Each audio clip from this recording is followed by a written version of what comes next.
Hey, it's James. Welcome back. I am the unofficial mayor of Cowboy Country, and I am so glad you are here.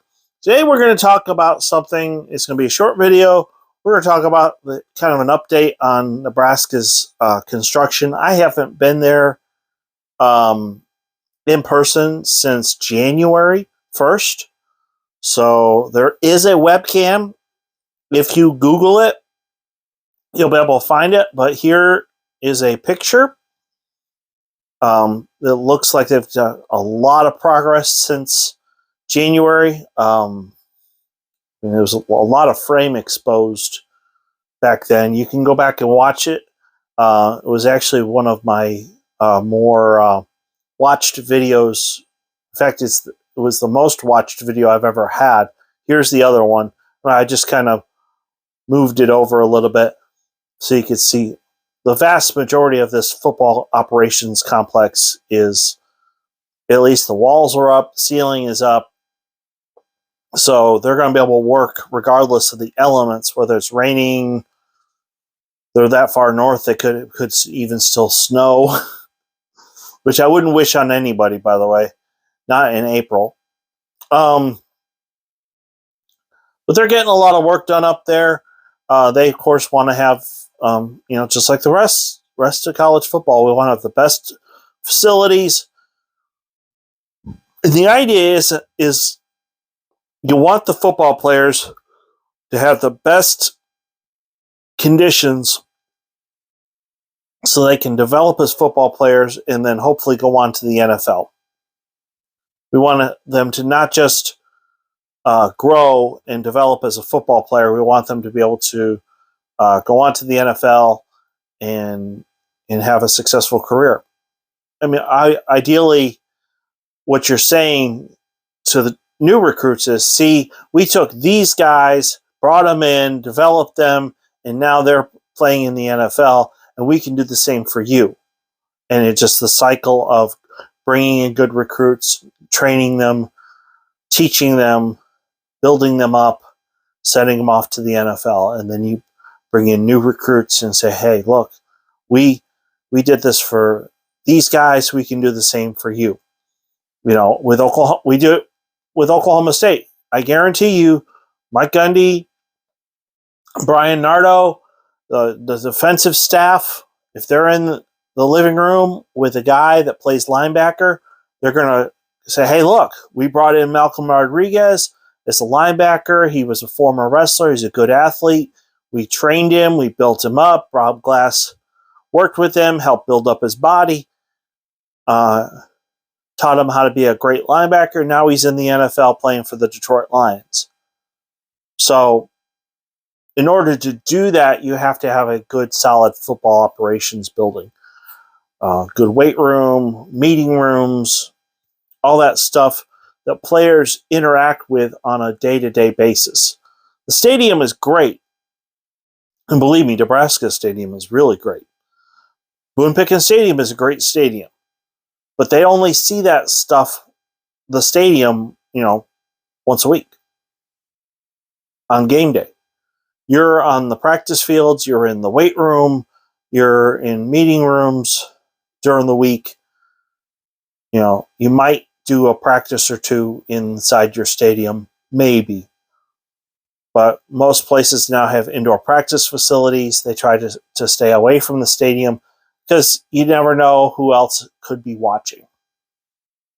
I hate to be paranoid about that, but I'll say this. And I was an usher for the state high school championships in football the weekend of Bedlam in 2011. And in between games, Oklahoma State ran a short practice. And we were told to clear the building, the football stadium, and the basketball arena, because in Gallagher Arena, there are suites. If you look outward, look into the football stadium. So I went up into the suites, the only time I have ever been up there, and I found a student who works for the athletic department giving a tour for his friends. And I had to tell him, hey, you out.